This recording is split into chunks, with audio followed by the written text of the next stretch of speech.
이왕 오셨는데 은혜 받고 갑시다. 인사하겠습니다. 이 더운 날 이왕 오셨는데 은혜 받고 가야죠. 자, 오늘은 오해, 이해, 그리고 화해, 그런 주제로 말씀을 전하겠습니다. 제가 아주 오래전에 이 주제로 한번 말씀을 전했는데 굉장히 중요한 주제라서 오늘 말씀을 다시 한번 리바이벌 해가지고 좀 새롭게 증거하고자 합니다. 자, 살다 보면은 오해를 받을 때도 있고 오해를 할 때도 있습니다. 그죠?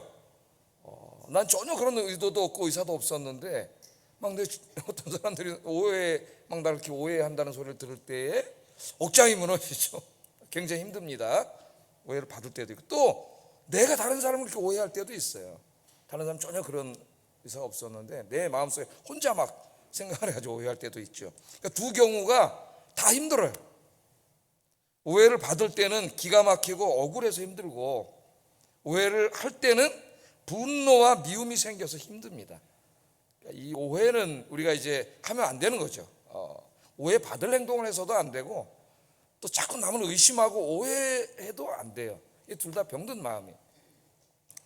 어느 이제 여인이, 이게 유명한 책에 나오는 내용입니다. 어느 여인이 비행기를 타려고 이제 비행기를 기다리면서 좀 시간이 있어갖고 상점에 들어가서 잡지 한 권과 과자 한 봉지를 샀다 그럽니다. 잡지 한 권과 과자 한 봉지를 사가지고 탑승할 시간이 좀 남아 있어서 이제 의자에 앉아가지고 잡지를 이렇게 읽고 있는데 옆에서 부시럭 소리가 나더라는 거예요. 부시럭 소리가.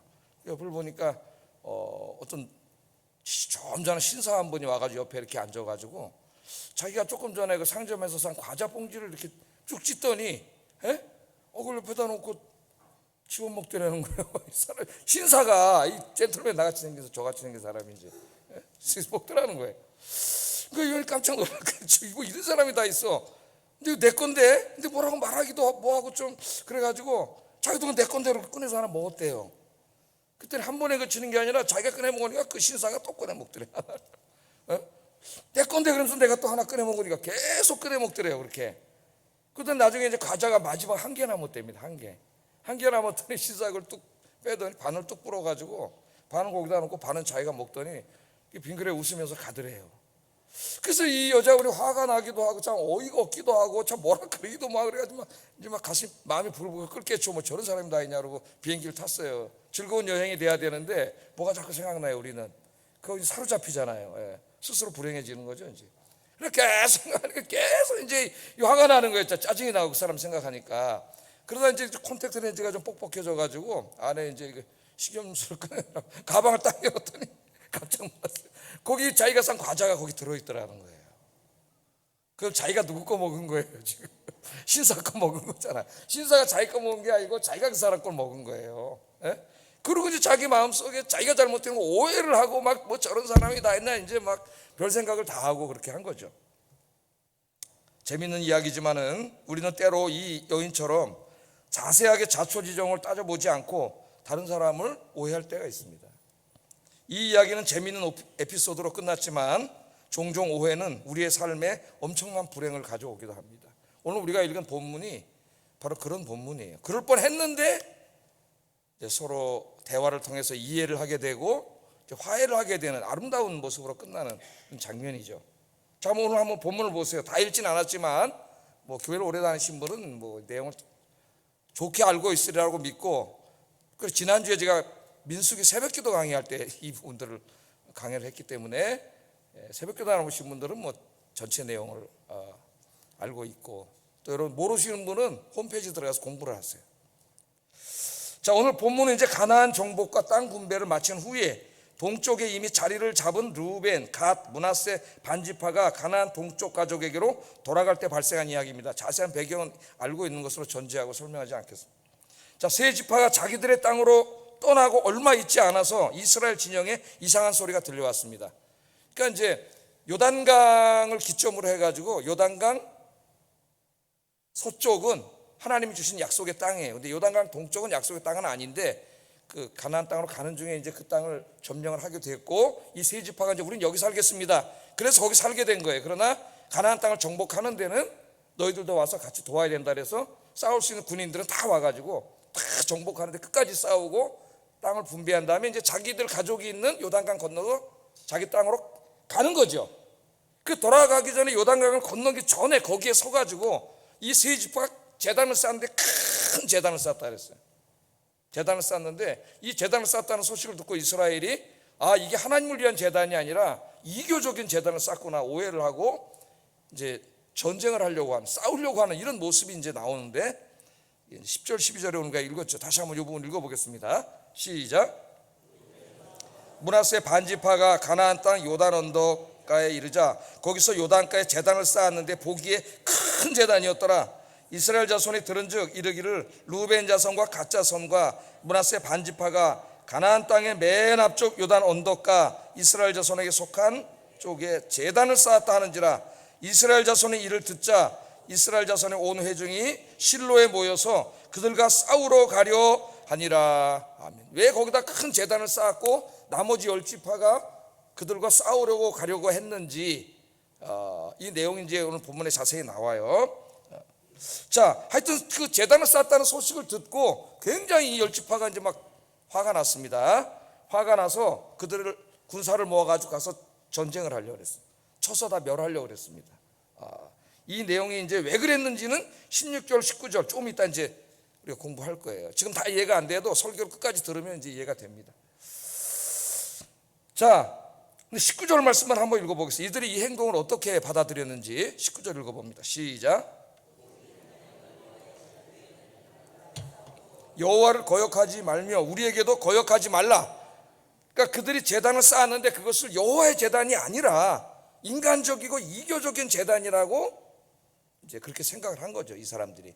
그렇게 되면 이거 하나님에게 우상 숭배를 한 거기 때문에 그들만의 문제로 끝나지 않고 이게 공동체 전체의 문제가 되고 하나님의 재앙이 계속 같이 임했기 때문에 이제 두려움에 휩싸이고 화가 난 거예요. 저들 때문에 우리까지 큰일 났다 그거죠. 그러니까 화가 난 거죠.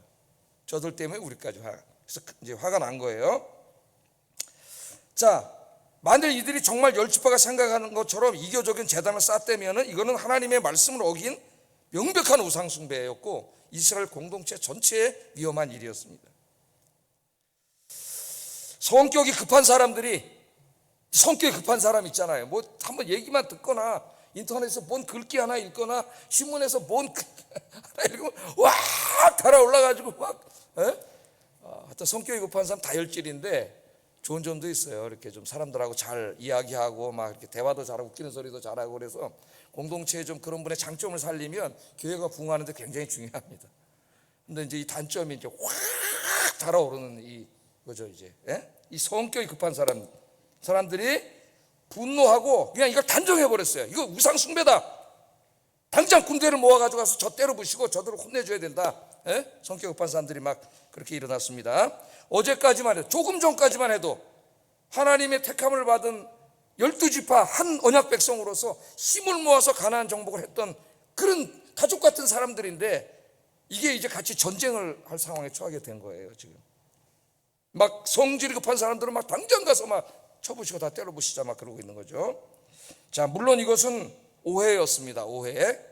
세 지파가 쌓은 큰 제단은 자녀들에게 신앙 교육을 하기 위하여 쌓은 여호와 하나님을 위한 제단이었어요. 그런데 이스라엘 사람들은 이 제단이 이교적인 제단이라고 오해하여 그들을 치려고 한 겁니다. 오해한 것도 어느 정도는 이해가 돼요. 왜냐하면 제사장은 다 지금 여기에 있기 때문에 제사장도 없는 상태에서 그들만이 제단을 쌓았다는 것은 충분히 오해할 소지가 있습니다.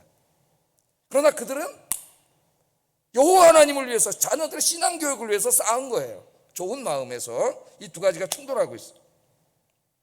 자, 그러나 이스라엘은 오해를 하고 당장 쳐들어가려고 했습니다. 그러니까 오해가 이처럼 엄청난 큰 불행한 결과를 가져올 수 있어요. 결국 그렇게 됩니다. 오해를 하게 되면은 개인의 관계를 파괴시키고 교회 공동체를 파괴시킬 수도 있고 우리나라를 반동강 낼 수도 있어요. 우리나라가 지금 그것 때문에 지금 몸살을 앓고 있지 않습니까?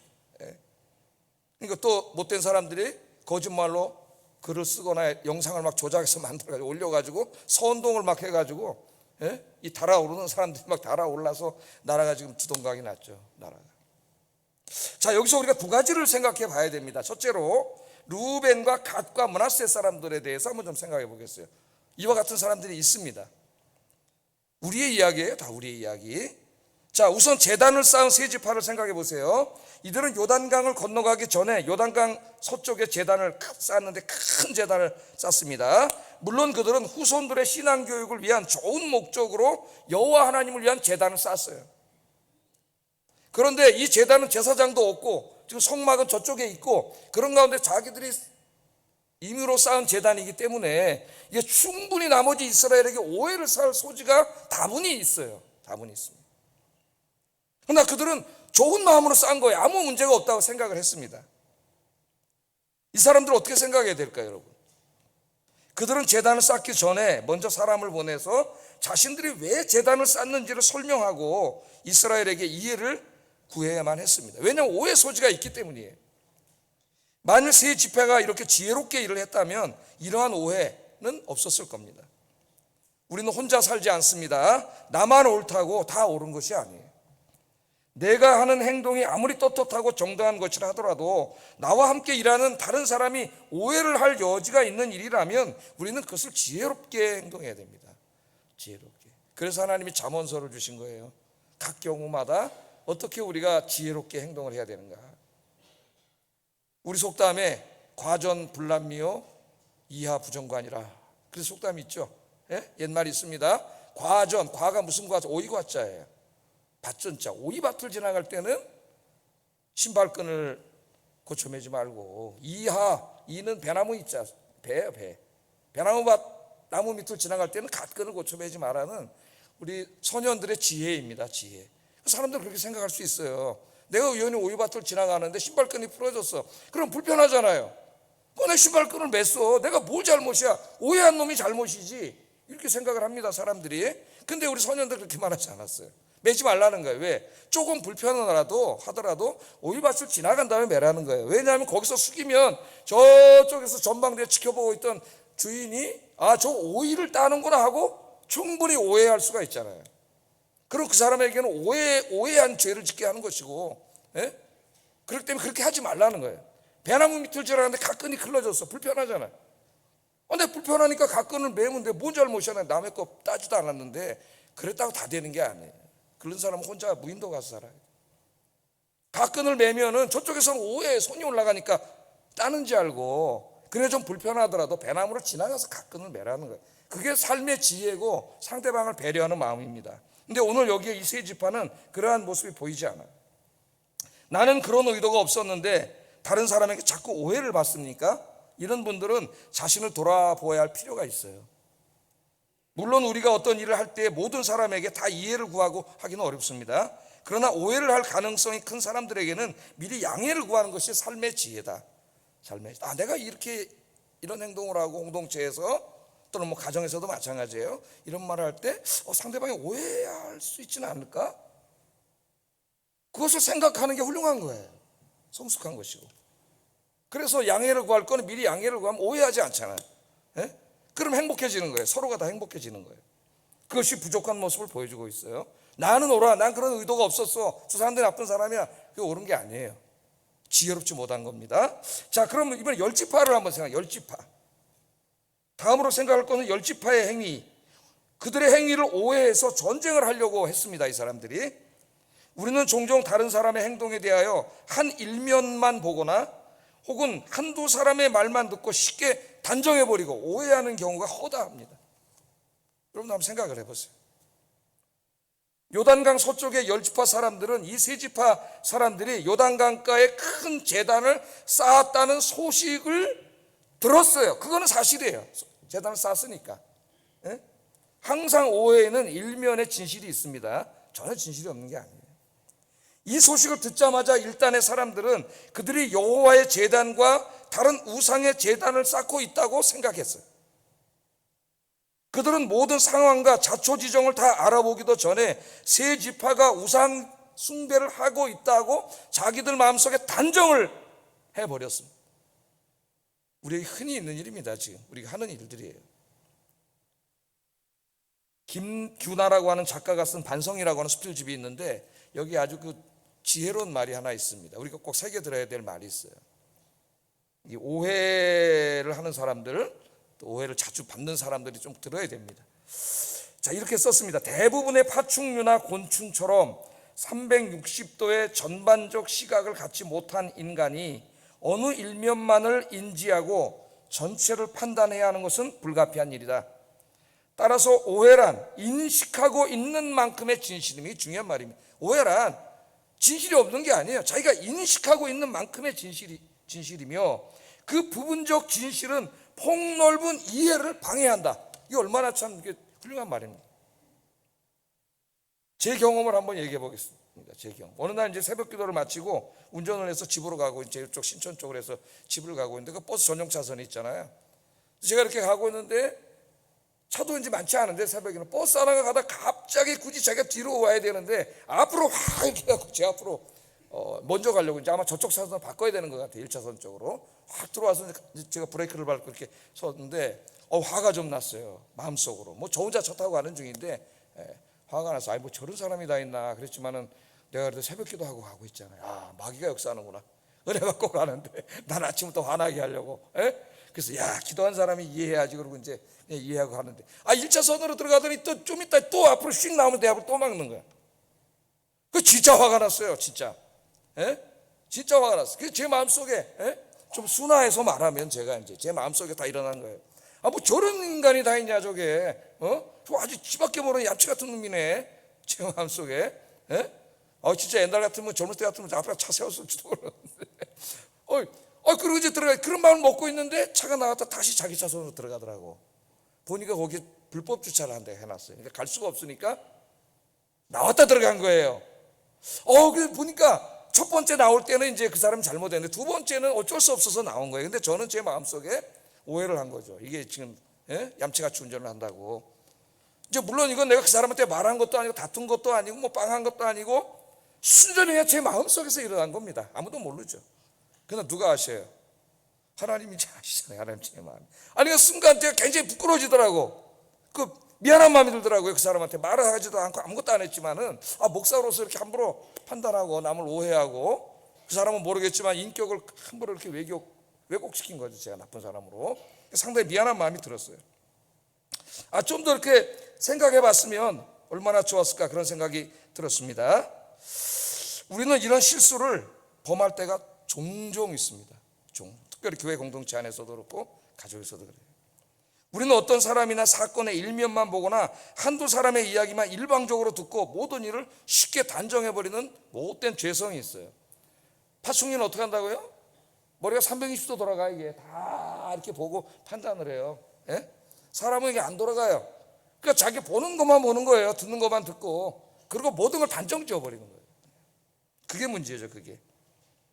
때로 우리는 자초지종을 파악하거나 상황을 자세하게 알아볼 생각은 하지도 않고 너무나 쉽게 그럴 것이라고 단정을 해버리고 한 사람을 나쁘게 평가하고 뒤에서 험담을 하고 그리고 거기서 그치지 않고 재생산하고 다닙니다. 다른 사람이 말하고 다니는 거예요. 모든 오해가 다 여기서 발생을 해요. 여기서. 근데 그 교회 안에 영적 지도자에 대한 것일 때는 심각한 문제가 발생해요. 은혜 받던 사람들이 그 얘기를 듣고 신앙생활 제대로 못하게 됩니다. 이것은 그 사람에게만 잘못이 아니라 하나님 앞에도 큰 죄라고 하는 것을 생각하지 않아요. 사람들. 공자 선생님이 있었습니다. 목사님도 설교 시간에 공자 얘기를 하냐. 공자 선생님이 있었어요. 공자에 관한 일합니다. 공자는 일생 동안에 한 3,000명 정도의 제자를 뒀다 그래요. 3,000명. 그 중에서 가장 총애했던 제자가 안회라고 하는 제자입니다. 안회. 근데 이 안회가 얼마나 똑똑하냐면은 하나를 들으면 열을 깨우쳤다 그래요. 이거 얼마나 스승님이 마음에 들었겠습니까? 학문을 워낙 좋아해서 공부를 열심히 해가지고 29살 먹었는데 공부를 하도 해서 머리가 휘었다 그래. 백발이 됐다 그래. 중국 사람들은 뻥을 잘 치기 때문에 좀 과장이 들어간 것 같지만은 잘 모르죠. 진짜인지는. 29살 머리가 백발이 됐고 그 젊은 친구지만 그 덕행이 워낙 훌륭했기 때문에 스승인 공자도 그 덕행에 대해서 제자에게 배울 정도로 뛰어나고 훌륭한 제자였다고 합니다. 인격도 훌륭한 제자였어요. 안회가. 근데 어느 날 이제 공자가 제자들과 함께 제나라로 이게 가던 중에 양식이 떨어져가지고 일주일 동안에 그냥 풀만 먹고 살았대요. 양식이 떨어져서. 풀만 먹고 살다가 이제 어느 마을을 지나가는데 힘이 들어가지고 쉬어가기로 하고 거기서 하룻밤 이제 쉬었답니다. 근데 공자가 깜빡 잠이 든 사이에 이 안회가 선생님 밥도 못 잡수시잖아요. 그냥 안타까워 선생님 드리려고 그 밥상 쌀을 동네 가서 얻어가지고 이제 밥을 짓고 있었어요. 그러니까 우리 사회에 지금 너무 안타깝습니다. 우리 아이들 교권이 다 무너지고, 가정에서 부모의 권위가 무너지고, 국가의 정부의 권위가 무너지고, 그래서 남는 게 뭐가 있어요? 무질서와 무정부 상태가 남고, 우리 사회가 오늘날 이렇게 됐잖아요. 어떤 작가가 우리 사회 위기는 아버지의 위기다 그랬어요. 아버지. 그 아버지는 가정의 아버지만 말하는 게 아니라 이 사회 마땅한 부분에 있는 교회는 목사하고 담임 목사고 권위죠. 권위가 상실된 사회. 그 사회에 지금 완전 무정부 상태 아닙니까? 우리나라가 지금. 이걸 빨리 바로잡아야 돼. 바로잡아. 그 선생님 바꾸니까 안타까워가지고 쌀을 얻어다가 이제 밥을 했어요. 공제가 깨보니까 싹 눈을 뜨니까 밥을 하고 있는데 이 아니가 뚜껑을 열더니 밥 숟갈을 퍼서 먹는 거야. 자기가. 그러니까 공제가 이게 또 깜짝 놀란 거예요. 왜냐면 이 아내는 그런 사람이 아니에요. 선생님이 수저를 대기 전에 절대로 먼저 밥을 먹을 사람이 아니야. 근데 공자가 이해를 하려고 노력을 했다 그래요.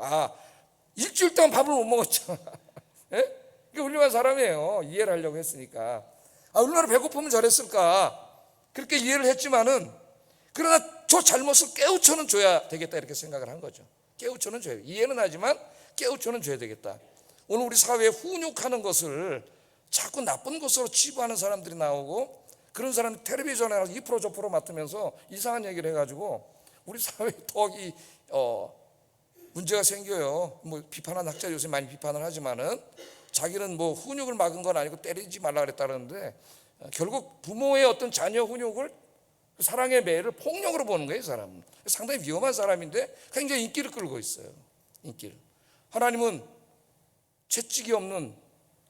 부모의 채찍이 없으면 자녀가 방종하게 된다 그랬어요. 그것은 폭력을 하거나 때리라는 게 아니라, 아이들하고 약속을 해서 잘못 손바닥을 종아리 한 대 때리야 되는 거. 우리 회초리라는 게 유명하잖아요. 이런 교육을 다 폭력으로 취해버린 이상한 사람이더라고. 하여튼 우리 거기는 이제 넘어가고, 그래서 깨우쳐 주려고, 아니야, 내가 방금 꿈속에서 선친을 뵀는데 밥이 되거든 먼저 조상에게 제사 지내라고 하더구나. 그러니까 제사 지내는 게 아니라 선생이 먼저 먹어야 되지 않겠냐, 그렇게 얘기를 한 거죠. 그랬더니 아니가 얘기를 하는데, 스승님, 이 밥으로 제사를 지낼 수는 없습니다. 그러니까 스승님께 드릴 수는 없어서 제가 먹었습니다 하는 거예요. 그래서 자초지종을 말하는데, 제가 이제 밥을 해서 선생님 드리려고 뚜껑 여는 순간에 천장에서 흙이 떨어져가지고 위에 그 흙이 쌓인 거예요. 그 흙 있는 밥을 선생님 드릴 수가 없어가지고 그 흙 있는 부분을 걷어내서 먹는 걸 공자가 본 거예요. 근데 공자는 오해한 거예요. 얼마나 배고프면 자기가 선생님도 먹기 전에 버릇없이 유교에서는 있을 수가 없는 거죠. 그걸 먹었다고 오해를 한 거죠. 이 말을 듣고 공자가 너무 부끄러웠다. 창피하잖아. 너무 부끄러워. 그래도 부끄러움 느끼는 사람 훌륭한 사람이에요. 제자 아니를 잠시나마 오해한 것이 너무 미안했습니다. 훗날 공자는 이 사건을 회상하면서 다른 제자들에게 이렇게 말했다 그래요. 예전에 나는 나의 눈을 믿었다. 그러나 나의 눈도 완전히 믿을 것이 못 되는구나. 예전에 나는 나의 머리를 믿었다. 그러나 나의 머리도 역시 완전히 믿을 것이 못 되는구나. 너희들은 알아두거라. 한 사람을 이해한다는 것은 진정으로 너무 어려운 일이다. 함부로 판단하고 재단하지 마라, 그런 얘기죠. 10길 물속은 알아도 한 사람 속은 몰라. 그 사람 어떻게 알겠어요? 그 사람 어떻게 아냐고. 다 몰라. 일면만 보고 있는 거예요. 함부로 말하고 행동하고 재생산하고 다니면 안 돼요. 큰 죄를 짓는 거예요.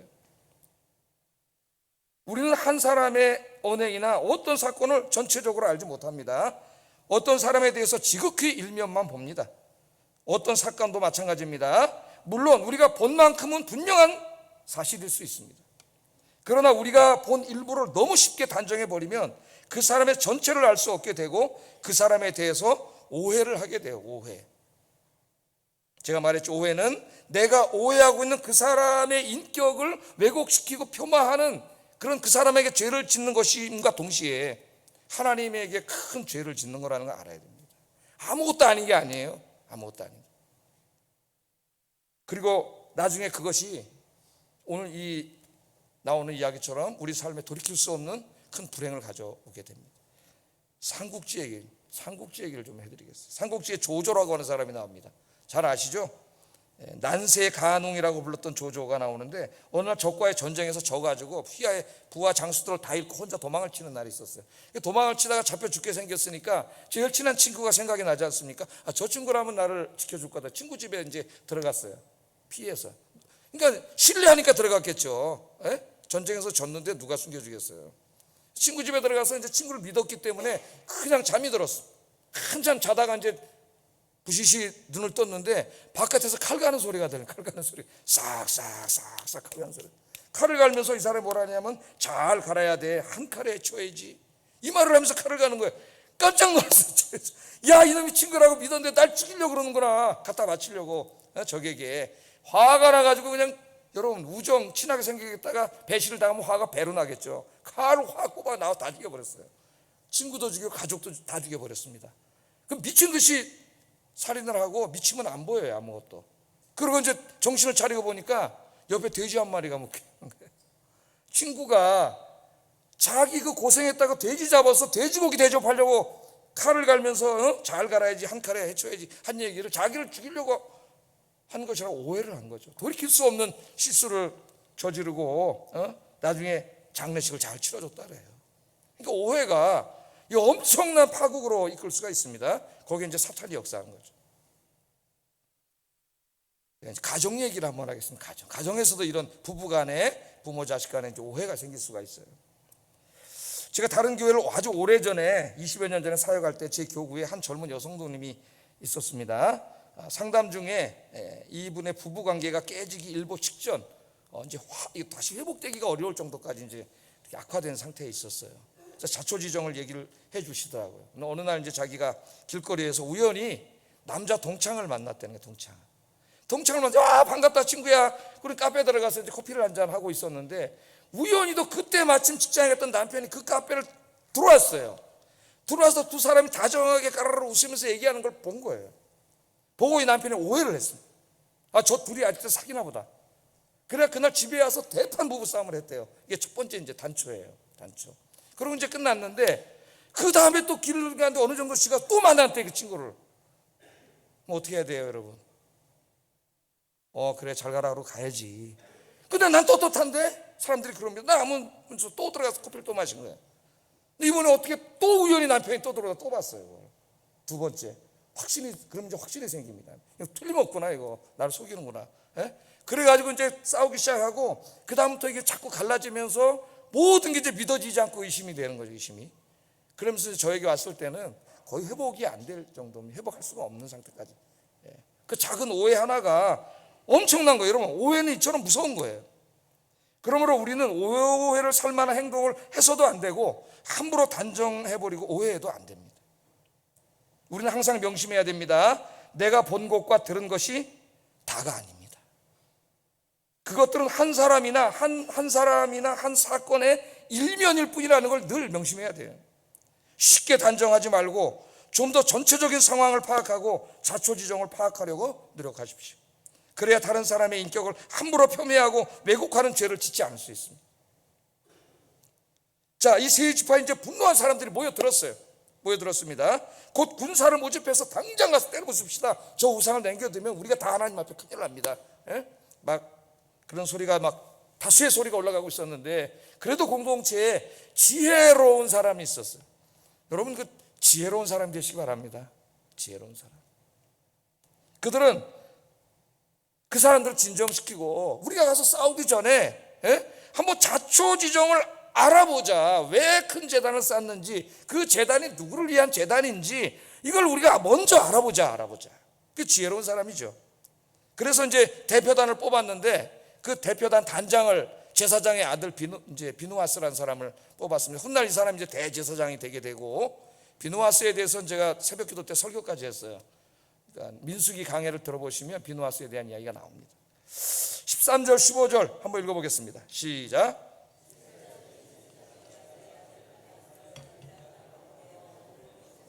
가짜 성과 므낫세 반지파를 보게 하되 이스라엘 각 지파에서 한 지도자씩 10지도자들을 그와 함께 하게 하니, 그들은 각기 그들의 조상들의 가문의 수령으로서 이스라엘 중에서 천부장들이라. 그들이 길르앗 땅에 이르러 루벤 가짜 손과 므낫세 반지파에게 나아가서 그들에게 말하여 이르되, 책임자로 이제 지혜로운, 그들 이거 신앙적으로 성경적으로 이성적으로 판단할 수 있는 사람 지도자로 세운 게 훌륭한 거죠.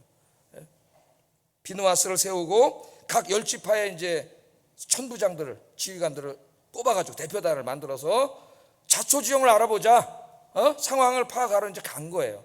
그러니까 이거 굉장히 훌륭한 거예요. 이렇게 했다고 하는 것은 그냥 급진주의자들이 막 일어나서 막 그냥 확 소리 지르고 그러면 왕 몰려가잖아요, 사회가. 지금 우리나라처럼. 그렇게 가서 이야기를 한 거죠. 자, 이스라엘은 행동하기 전에 먼저 상황을 자세하게 파악해 보기로 결정을 했습니다. 이것이 우리 인생에 매우 중요하다는 거예요. 마음으로 단정 짓기 전에, 함부로 판단하기 전에, 행동으로 옮기기 전에 먼저 상황을 객관적으로 전체적으로 파악해 보려고 노력하는 자세를 가져야 됩니다. 모든 문제가 다 그래요. 우리 사회, 교회, 가정의 문제가 다 그래요. 이스라엘의 대표들은 요단강가로 가서 루벤, 갓, 므낫세 지파를 만났습니다. 그리고 그들이 단을 쌓은 것에 대한 자신들의 느낌과 생각에 대해서 솔직하게 이야기를 했어요. 이 내용이 16절에서 20절까지 내용인데 제가 요약하면 세 가지를 말했어요. 세 가지. 한번 이 문제를 어떻게 이들이 해결했는지를 잘 지혜를 배워보세요. 첫째, 여호와의 제단을 무시하고 인간의 제단을 쌓은 것은 여호와 하나님을 반역하는 행위다. 두 번째, 이러한 행위는 자신들의 조상이 모압 평지에서 모압의 신 바알부호를 섬기고 모압 여인들과 음탕한 짓을 한 그런 것과 똑같은 죄다. 민수기 25장에 나오는데, 이 죄로 말미암아 이스라엘 온 회중이 하나님의 재앙이 내렸다. 24,000명이 죽었습니다. 같은 재앙이 모든 이스라엘 회중에게 내릴 수 있다. 세 번째, 이 죄는 또한 아간이 저지른 죄악과도 같다. 아간 한 사람이 죄를 지었지만 이스라엘 전체가 하나님의 진노를 받았다. 너희의 죄악은 온 이스라엘에게 하나님의 재앙이 임하게 할 것이다. 자기들의 생각을 정리해서 이야기를 했습니다. 세 가지로. 왜 여기에 왔는지. 자, 이스라엘 열지파의 염려는 훌륭한 것이었죠. 그들이 정말 우상 숭배를 하고 이교회 제단을 쌓았다면 그것은 하나님 공동체 전체를 망하게 하는 길이었어요. 하나님을 노엽게 하는 일이었죠. 그래서 그렇게 하면 안 된다고 이야기를 했습니다. 그랬더니 이번에는 열지파의 얘기를 듣고 이 세 지파의 대표들이 이제 차분하게 자기들이 왜 제단을 쌓게 됐는지를 답변을 합니다. 그러니까 대화를 보세요. 아주 합리적이고 이성적인 대화를 하잖아요. 자, 이 내용이 이제 그 뒷부분에 대부분을 차지하고 있는데, 또 이것도 제가 한 세 가지로 정리해서 뭐라고 답변을 했는지. 첫째, 우선 이 세 지파가 열 지파의 오해를 푸는 데 주력했습니다. 자신들의 행위가 여호와 하나님을 거역하는 행위라면 하나님이 자신들에게 친히 벌을 내려도 좋습니다. 이렇게 얘기를 했어요. 두 번째, 자신들이 이 큰 단을 쌓은 것은 이스라엘이 염려하는 것처럼 하나님의 율법의 말씀과 다른 인간의 제단을 만들어 이교적인 제사를 드리려 한 것이 아니라고 말했습니다. 만일 자신들이 그런 의도로 큰 제단을 쌓았다면 여호와 하나님께서 자신들에게 친히 벌을 내려달라고 이야기를 했어요. 세 번째, 이처럼 자신들에 대한 오해가 사실이 아님을 강력하게 말한 후에 왜 제단을 쌓았는지 이해를 구하는 말을 합니다.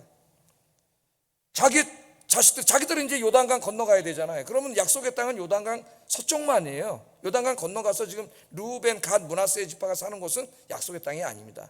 그럼 지금은 알고 있지만 먼 훗날 자손들이 이제 자꾸 이제 먼 훗날 역사가 흐른 다음에 당신들 열 지파의 자손들이 우리 자손들에게 말하기를 너희들은 약속의 땅 바깥에 사니까 언약의 백성이 아니다.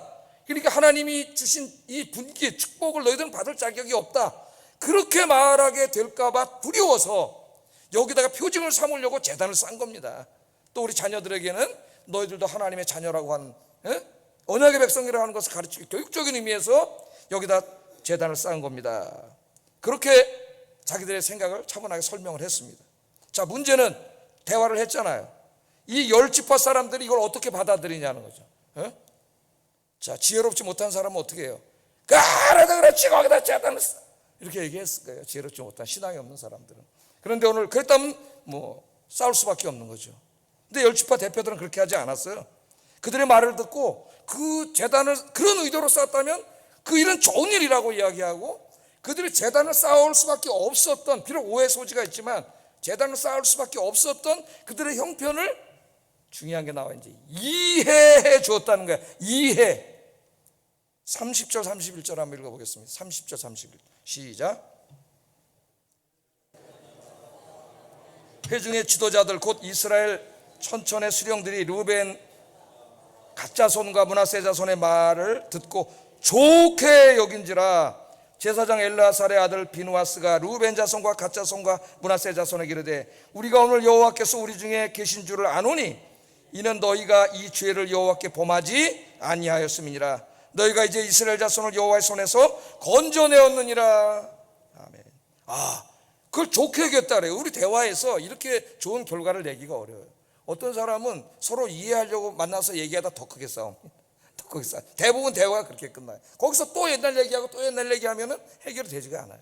그러나 이스라엘 열 지파는 그 얘기를 듣고 그런 의미에서 제단을 쌓았다면 비록 오해의 소지가 있지만 제사장 없는 가운데 쌓았지만 그건 좋은 일이다. 그건 자기들의 잘못을 인정한 거죠. 자기의 잘못을 인정하는 사람은 정말 훌륭한 사람이에요. 자기의 잘못을 인정한 거예요. 그리고 그들이 그 제단을 자식들을 위해서 쌓을 수밖에 없었던 얘기를 듣고 그 상황을 충분히 이해했습니다. 여기 이해한다는 것은 그 사람들의 입장에 한번 서서 생각해 보았다는 걸 의미해요. 이게 사자성어 역지사지. 어떤 두꺼운 책 한 권은 인생의 지혜를 다루는데 역지사지라고 하는 주제로 한 권의 책을 쓴 것도 있어요. 모든 인생사가 역지사지하면 다 성공한다는 거예요. 항상 다른 사람의 입장에서 보는 거죠. 사장은 고객의 입장에서 보는 것이고, 목회자는 성도의 입장에서, 성도는 목회자의 입장에서, 직원은 사장의 입장에서, 사장은 직원의 입장에서. 굉장히 중요한 거예요. 언더스탠드가 뭐예요? 언더가 아래에 서 본다는 거예요. 아래 서서 봐야 이해가 되는 거예요. 그래서 미국 사람들이 대화를 하다 보면 언더스탠드라는 말을 참 잘해요. 그러니까 언더스탠드는 뭐 학문을 이해하고 철학을 이해하고 수학을 이해할 때도 언더스탠드지만 내가 당신의 얘기를 들어보니까 당신이 그럴 수밖에 없었네요. I understand you. 이런 억양으로 얘기했다면 내가 당신을 다 그 상황을 이해하고 있다. I understand you, Mr. Cha. Don't worry about that. I'll pray for you. 네, 하나님께 기도해 줄게요. 염려하지 마세요. 그러니까 이해하는 거지. 이해. 우리는 사람들과의 관계에서 이해하려고 노력을 해야 돼요. 우리의 인생의 문제들이라고 하는 것은 다른 사람의 입장에서 서서 보면 대부분 이해할 수 있는 일들입니다. 이해할 수 있는 일. 열 지파 대표들은 세 지파에게 너희가 여호와께 범죄하지 않았다 그렇게 하잖아요. 그건 이해했다. We understand you 이렇게 말한 거예요. 오해는 한 사람의 인격을 함부로 재단하고 왜곡하는 큰 죄입니다. 그 사람에게도 죄를 짓는 것이지만 하나님께도 큰 죄를 짓는 거라 그랬죠. 우리는 자신의 오해로 인하여 다른 사람을 나쁘게 생각하는 것에 대하여 철저하게 회개해야 됩니다. 함부로 생각하고 함부로 판단하고 함부로 말한 것에 대해서 철저하게 회개해야 하고 그리고 사과해야 돼요. 그 사람에게 가서 사과해야 됩니다. 이 두 지파 간의 지혜로운 만남과 대화를 통해서 우리는 중요한 삶의 지혜를 배우게 돼. 삶의 지혜. 오해를 하고 있는 사람들은 미리 모든 것을 단정짓고 행동하기 전에 전체적인 상황, 자세한 진실을 알아보고 노력해야 한다는 것을 배우게 됩니다. 오해하고 있는 대상을 찾아가서 그 사람에 대한 자신의 심경을 솔직하게 이야기하고 그 사람의 답변을 들으려는 그런 노력이 중요한 것이죠. 이 아들러라고 하는 세대 3개 심리학파를 만드는 사람 중에 한 사람인데 이런 말을 했어요. 의심의 눈으로 보면 100가지가 다 의심스럽다. 남을 잘 오해하는 사람이 있어요. 뭐 말마로 행동을 하면 너무 오해를 잘해가지고 너무 힘든 사람 있죠. 그 오해의 뿌리에는 의심이에요. 의심. 이제 그게 심각하게 된 것을 편집증이라고 얘기합니다. 편집적 인격장애라고 하는데 너무 오해를 잘합니다.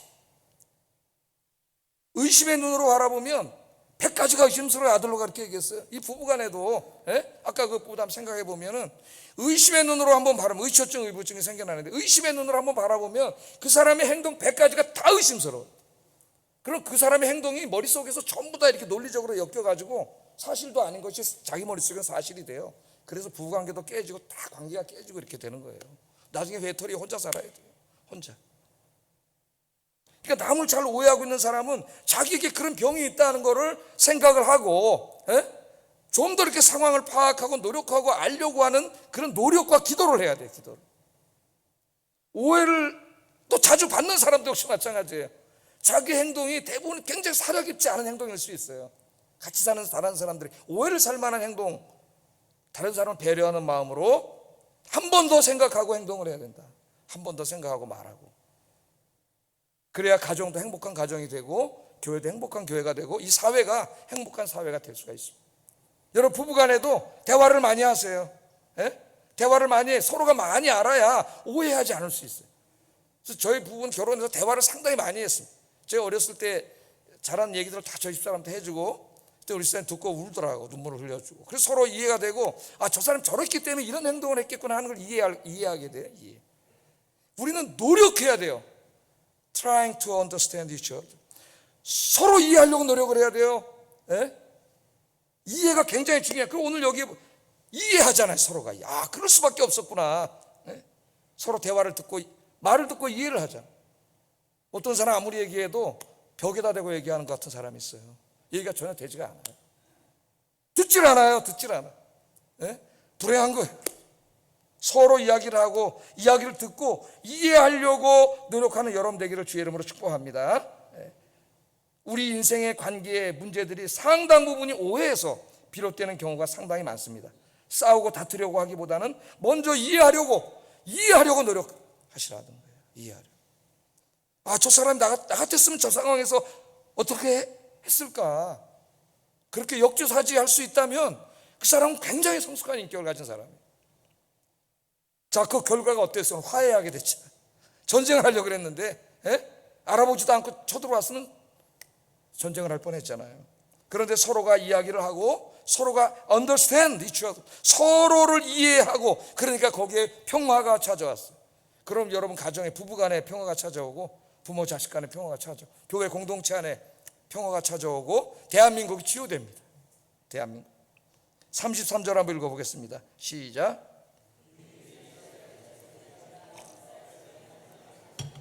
르우벤 자손과 갓 자손이 거주하는 땅에 가서 싸워 그것을 멸하지 않은 말을 다시는 하지 아니하였더라.